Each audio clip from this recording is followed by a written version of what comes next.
ఇవాళ పొద్దున dish washer నుండి కప్పు తీస్తే కింద కొంచెము పగిలిపోయి ఉండింది. పడేయలేక 2 మనీ ప్లాంట్ కొమ్మలు ఇలా నీళ్ళలో తెచ్చి టీపాయ్ మీద పెట్టుకున్నానండి. ఎప్పుడు పెడుతుంటాను కదా, బట్ అంతకుముందు గాజు సీసాలలో పెడుతుంటే మళ్ళీ అవన్నీ పడేసాను. ఇలాంటిది ఒక సింగిల్ కప్ ఉంటే కూడా చక్కగా పెట్టుకోవచ్చు. కొన్ని నీళ్ళల్లో వేసి కప్పు అయితే వెంటనే కడగచ్చు, సీసాలలో అయితే గలీజ్గా ఉంటుంది. ఇది చేస్తున్నప్పుడు నాకు ఇంకో ఐడియా ఏంటంటే, నిన్న బ్రెడ్ తెచ్చుకున్నాం మేము.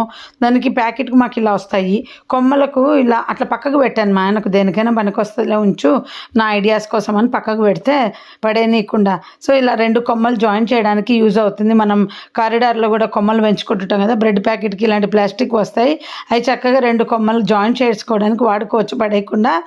మాకు బ్రెడ్ ప్యాకెట్కు వస్తాయి, మరి మీకు వస్తాయో తెలీదు. ఏదైనా రబ్బర్ బ్యాండ్ కూడా వేసేయచ్చండి 2 కొమ్మలు జాయిన్ చేయడానికి. మనం చిన్న కొమ్మ పెరుగుతున్నప్పుడు మనీ ప్లాంట్ కానీ ఏదైనా దారమే కట్టనక్కర్లా, దారం తెగిపోతుంది. ఈ టిప్ నచ్చితే